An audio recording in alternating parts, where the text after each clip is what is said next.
Hey guys, Infidel1258 here. Today we're going to get into new Soulbound reward cards. I have one to share with you in this video that's brand new, you've never seen before, and it's amazing. We're going to deep dive on what that card looks like and how it'll fit into the meta, but also there's some changes to cards I want to discuss, and there's 3 new Soulbound reward cards that were shared by other content creators that I want to give my thoughts on. So we'll start there, but if that sounds interesting, stick around and stay tuned. My name is Dwayne Cunningham. I go by Infidel1258. You can call me 12, and a special thanks to the team for creating these amazing new cards and for sharing them with content creators such as myself. So excited to share this information with you. Let's get into it. Okay, so as I load these guys up, I want to say that first and foremost, three of these examples came to me through X. I saw a content creator sharing over there. Here on the screen, you're going to see the artwork for the new card that I'm going to be sharing with you in this video. Consistently, you've been seeing lots of cool drops from different people. Without further ado, let's get into it. There's more than I thought, by the way. There's 6 or 7, plus the one I'm going to feature today that no one's ever seen before. And there's one with some changed stats. Let's start there with changed stats. The card in question is Brave Tofu. You guys probably heard about it. Tofu now has claws. I love that.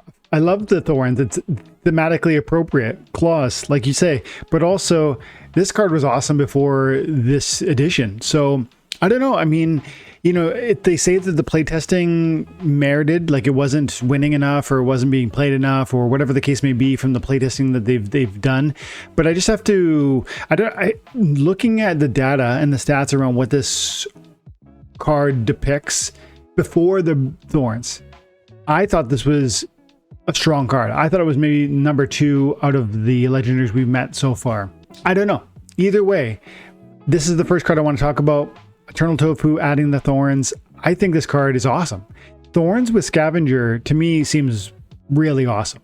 But then also thinking through thorns in all of your bloodlusts, because you could imagine playing in the rule set where you're allowed to play gladiators, or within your gladiator, your guild brawls, you can play 1 gladiator, and so then potentially 1 or 2 gladiators can make the field and you can drop thorns on them via Eternal Tofu. Not to mention, on top of that, Scavenge, on top of that Triage, on top of that Divine Shield or Corrosive Ward. So I like this card a lot. I liked it before this buff, and now I think this card's exceptional. This is not one of the new Soulbound reward cards, but this is where I want to start the video because this is needed a little love. I like this card. I'm excited to get it. To me, it's one of the more powerful ones, but then we'll see. Time will tell. Now, Soulbound reward cards. We're not going to start with mine. We're going to finish with mine. Let's see some Soulbound reward cards.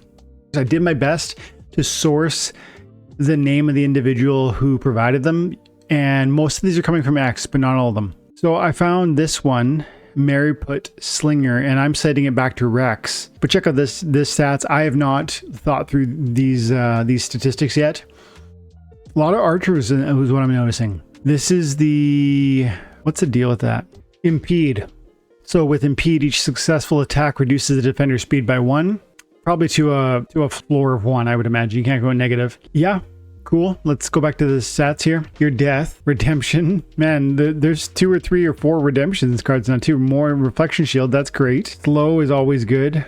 This feels like a solid card. Like I don't know if I feel like this is a really crazy card, but mind you, it's a rare. And second of all, for a rare, it's a really powerful card.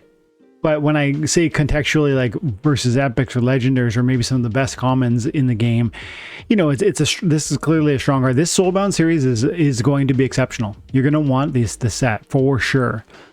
And based on what we heard from People's Guild interview with Investigator, you know, it's going to take 30, 40 seasons, 30, 40, I think seasons to get max level for most people, which is a long time. It's like a crazy, you know, year and a half.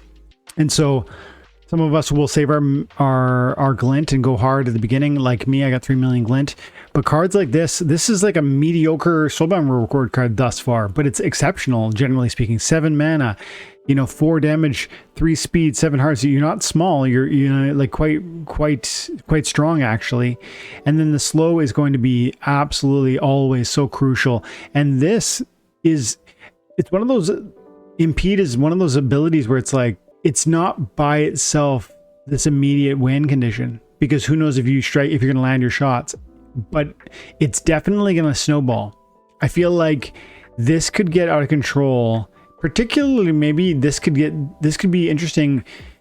What if you brought Ambush and applied Ambush to Mary Put Slinger, and you got essentially get, you know, one more impede out of it? That could really change the size of a game. I don't know if that's worth your Ambush. Often I play double strikers in the Ambush, but just trying to think through how this could fit. I feel this is strong, and the reflection shield is nice because you see a lot of archery damage reflect in, you know, the rule sets. And so strong, but by no means, you know, I've seen stronger already in these Soulburn reward cards. Yeah, I'm gonna want it, right? Let's move forward. I saw this from Deuce, Deuce Crypto. Hi, Splinterlands Battle Mages. Check out the preview image from the new Rebellion reward card, Earth Rare Monster. Anyone care to guess? And then there was a Peak D article which he later revealed, but I don't have that pulled up, but I do have this card here in Discord. So here I have the stats for, I'm going to say Quillion Legionary. And I love this artwork. This looks sick. Another Earth Splinter card. Archer. Again, I said there's lots of archers in this new Soulbound reward set. Slower, but good tank-like sustain, right? 11 hit points and the armor for 8. This feels like there's a Water Splinter card with, you know, this sort of tankiness and this limited sort of damage output. It's also at the close range, but the Void in conjunction with the close range. This feels, you know, far more sustainable than you know you might otherwise imagine. It feels a lot like that card from the Wave Brood. The Wave Brood, 8 mana, big hit points, limited archery damage, close range, void. Very similar. An alternative, especially a close range alternative from the Earth Splinter, because yes, the Earth Splinter has the summoner that allows every archer to become close range, but that was a bit of a pathway for green to survive and thrive in the archery only rule sets, because teams like Water have had access to Wave Brood and Death have the Queen of Crows. And so it seems like everybody's got their tanky archer that with the close range, but now Earth has theirs too. So Quillion Legionary, very strong card, absolutely just fits in. You're definitely going to play this a lot. I feel this is, maybe it's not, I don't know if it's as good as Wave Brood, but then again, it's got the Bloodlust with the Thorns. And so because you can play in the first position, those Thorns are going to proc because it's got enough hit points that it can take some hits. It's probably going to get some kills. That damage is not going, those kills are going to not just bring back hit points and damage and speed, but actually another armor. And so in conjunction with the Void, that kit feels very cohesive. I think this is going to be a very strong card. I think this is stronger than the first card we looked at. Let's keep going. So we looked at Mary Put Slinger, strong card. In any other context, you would think this is an amazing card. But because we've seen already 15 or 20 amazing Soulburn reward cards, it's not the creme de la creme. I put Quillion Legionary above that. And again, thanks for Deuce Crypto for that one. Third, we're coming to Dahoda. Dahoda dropped this one, I think. I heard somebody say Call Me Tim dropped it. So I don't know. But here we go. There's the data around it, or the lore around it. And then you can see Halaran Huntress. Okay, so for 4 mana, 4 damage, 4 speed, 7 hit points. That's crazy. That's crazy. Like with no abilities, that's crazy. 4 mana, 4 damage, 4 speed, and 7 hit points. Like, if that had one ability, you're probably playing that card. If it had reach, it's going to get playtime. If it had opportunity or sneak, it's going to get lots of playtime. This is a strong card for a good, reasonable mana play. But then you've got charge with the snare. Snare's nice. It's like a little bit of icing on the cake, but the charge means you can have that functionality from the rear. Second, third, fourth, fifth, sixth spot, wherever you want it. It doesn't have to be in the first. It is not particularly sort of defensive or secure or stable or strong. 7 is not small, but you have no shield or anything else. So for all those reasons, it's great that it can be buried in the back lines. I like this card a lot, especially for 4 mana. This is a common, but I say that it's better than, in terms of what it can do for the mana cost and sort of the functionality, and 4 mana is so crazy, and I like it better than even the Mary Put Slinger. 7 mana is a big deal. That's a lot of mana, and this card does not have close range, and this card, you know, isn't going to single-handedly win you the game.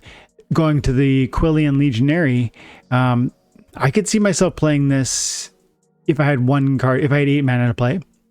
and my summoner. This might actually be up card I would throw out there because of the bloodlust, because of the fullness of the kit. But I wouldn't say the same thing about Alaran Huntress, but this is going to fit into so many different contexts. Melee only, you know, Earthquake rule set. I like this card a lot, and for Little League, 4 mana is really exceptionally affordable. And that charge makes it, even without the charge, I would play this card and want it.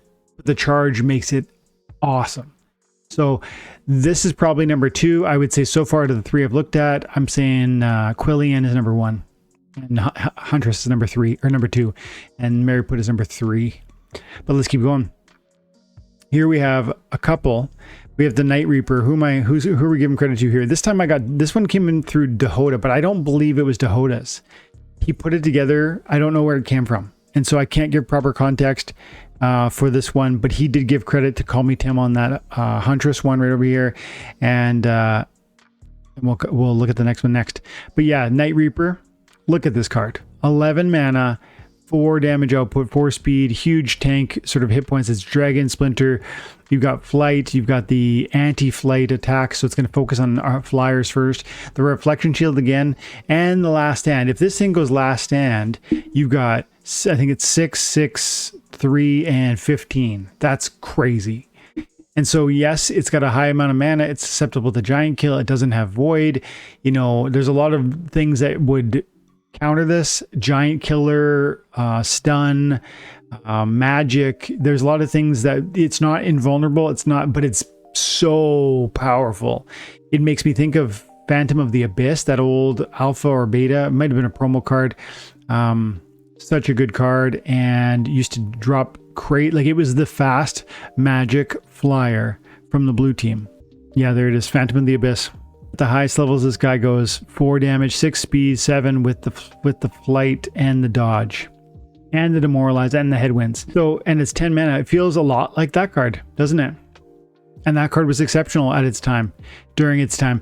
And this is like a new, fresh version of it. Now it's a different Splinter, but you got the Dragon, so you can fit it into the Water Splinter if you want that experience. But the Last Stand makes this crazy. The Reflection Shield makes this crazy.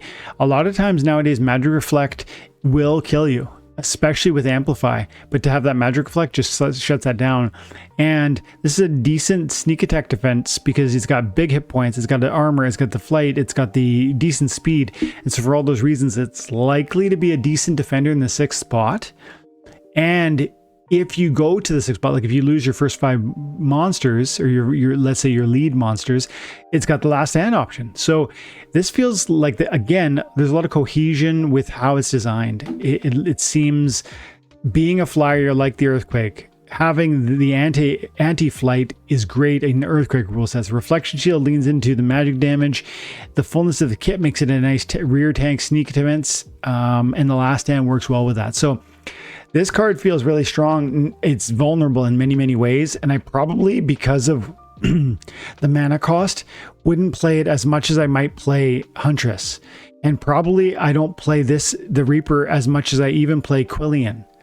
But this card's amazing. The Reaper is amazing. Also, Dahota shared this guy, Endless Gibbon. And that's not from him. He gives credit to Leo Puma 14 on X. Untamed Sarge on Twitch. Okay, Untamed Sarge. I remember Untamed Sarge from the time we used to do Splinterlands TV, etc. So, Endless Gibbon, another 1 mana legendary with the 2 melee damage and the 3 speed. Again, these are cards that are going to find so much play and usefulness with 1 mana. And on the water team, you know, how much would this card's gonna look great with, you know, your 1 extra armor from I'm getting too tired, from the water summoner, the rare water summoner from Chaos Legion. Exceptional, man. Like, for 1 mana. Like, I know this isn't gonna steal you a game, but this is the sort of card that you have it up your sleeve and you fit it into those niches where it's like 13 mana and you do something, you know, like a halfway decent tank in the first spot, and then you put the Endless Gibbon in the 2nd spot and it's kicking out some damage. It's giving you an extra hit point shield. You know, it's getting in the way. fiends and 1 mana monsters are going to be those deciding factors to separate the good from the amazing, the decks that are decent to the ones that are exceptional, and the meaningful SPS rewards that come with it. So Endless Gibbon is absolutely another one of those great legendary 1 mana monsters, and of course I want it. I don't think it compares to any of the other ones we've looked at because it's not meant to. This is the shining jewel of a card like Endless Gibbon is not its abilities, it's not the stats, it's the 1 mana cost and how that'll just fit into so many different contexts when you've got 1 more mana to work with or that low mana set to start with. And so for all those reasons, great card. It's not in contention for my top 3. Let's keep going. We talked about Eternal Tofu. I think I might be forgetting some here. There was one that was shared by on Hive. There it is, Sirenth or Sirenth, and it was shared by Boba Fett and Matt Two Castles Clark on 3Speak. Go check them out, guys. And I watched the show and I enjoyed their conversations. And this card was revealed according to Dahoda, and here we go. 9 mana for another archer, slower speed, big hit points, lots of different tanks. Again, lots of archer tanks. You got the taunt, you got the archery reflect, makes me think of the Wave Brute again. The stun is nice. This is going to be really nice in those slow mana matches. I don't trust this stun ever landing in the traditional mana matches. And then the dodge is always great. Taunt with dodge. And if you can throw, you know, if there's flight that you can put on this guy, or if there's, you know, swiftness that you can bring to the team, or slow or blind, this can, anytime you get dodge or flight, and you can complement that piece and just make it so much more interesting. In archery only rule sets, you're going to love having this in the back lines. In high mana matches, you're going to love having this in the back lines, especially in reverse rule sets. So Dragon, very successful in a lot of different scenarios, but I think it's going to feel a bit niche because that speed is going to really hamper it. Again, I don't think this compares to our first front runners. Not to say it's not an amazing card. It is. All of them are. These are crazy, amazing soulbounds. But I come back to Quillian Legionary as number 1, and Huntress is number 2 so far. But I think I'm now ready to show you my card. Yes, I am. So the Death Ranger is the card in question, and we're going to get into the stats, and we're going to talk about this guy before we go any further. Card looks pretty legit. I love the artwork, and I love the dark and brooding sort of lore. Let's see the stats. Here we go. The Death Ranger. I like the art style. I had a very short review of the card before I went live with this, but I haven't deep dived into where this will fit into the meta. The one thing that really struck me, again, archery, again, close range, again, significant meat shield. But this seems like an awesome card. This feels like the best card I'm reviewing in this entire video. And it may be in the conversation for top 3 or top 5 of all the cards I've seen so far. I think I've seen 20 of the 42 Soulbound Reward cards that are supposed to come out, and this is in my top 3 or 5. Why? Why is this card so exceptional? First of all, legendary, 4 mana, so important, fits into every rule set except for the legend, you know, when the legendaries are not playable or where death is not playable. But 4 mana is so affordable for what this is. Let's look deeper. It's an archery. It can't, you know, that's not a carry card. Wait a second, it's got close range. It's only got 4 hit points. Wait a second, it's got void armor with 7 armor. It's got 3 speed. That's a pretty fast one. It's got scavenge. So even if you don't like, if you think the 7 armor is inadequate, again, when we see Dr. Blight with 4 or 5 hit points, by the time it gets to the front, it's going to have 10 or 12. This thing might have 20 hit points by the time it puts the steps into the first spot and takes advantage of its close strike, or it's close range archery. Now it's only doing 2 damage, so you know that's not 3, 4, 5, 6 like we saw with the Fire Kazi Conjurer. But man, reliable, tanky, significant. Gonna get bigger with the scavenge. Close range is great. Close range in this card is like icing on the cake. It's not, you wouldn't want this card to be in the first spot in most contexts because, you know, a couple rusts or one shatter and you're suddenly quite vulnerable. But in the right context, buried in the back line, preventing your, providing a certain amount of shield from the rear, which is super important because of all the sneak attacks, or as an opportunity counter because it only has 4 hit points but 7 armor. It's going to be a distraction in so many ways to your opponent, and it's going to really allow you to control your opponent's approach toward you. Is the biggest feature about this its damage output? No, it's pretty underwhelming. 2 is pretty minor. It's not the speed, it's not the evasiveness, it's the sturdiness for 4 mana. 4 mana is really, really affordable for how this will complement a fuller team. You need to, this isn't going to be your carry in a sense, it's going to be the distraction. It's almost like a mini taunt, and we saw there was a 4 mana taunt. I forget what that card was called, but there is. So I feel like the minor league or the 4 mana matches are going to get so much more complicated when these new Soulbound rewards are coming forward. This card looks great, and I think it looks, if it looks underwhelming, you're thinking about 2 factors, the hearts and the damage output. But 1, the damage output is not crucial. This is a tank. This is an off tank. And 2, the 4 hit points are going to grow radically with the scavenge. Think about the number of times we see Resurrect as one of the new abilities. When 6 players on your opponent's team and 6 players on your team, 4 of which each die, that's 8 deaths, and they each resurrect, and then there's probably 7 more deaths. That's 15 resurrects. That's 15 scavenges. And that's a unique example. But even in the context of a regular match, again, Dr. Blight can go from 4 hit points to 12.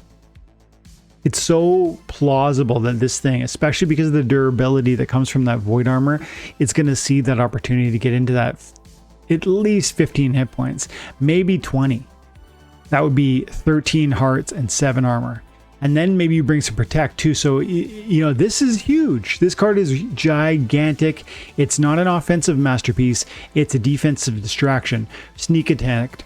Opportunity. When it does reach the first, you're still firing because of close range. It's got 3 speed, which is not 2 or 1. It's an amazingly strong card for only 4 mana, and I think we're all gonna really want this one. I think, to me, this one sits at least on the top of those that I've reviewed today, and probably in contention for the top, or in the conversation for the top of all that I've reviewed thus far. And so I'm going to leave it there, but I do want to say before I move on, I recently relieved a video, or edited a video that shows my top 3 from the first 13 I looked at, or 12 or 13 I looked at. And it's a 15-minute video. I'll link it in the description, and maybe I'll put a card on the video. Thanks guys so much for your time and attention. Let me know what you think about the Death Ranger, and please, on Discord or in X, send me notes as you discover new ones being revealed. I want to see them. I want to do more content like this for you, deep diving on what I'm seeing.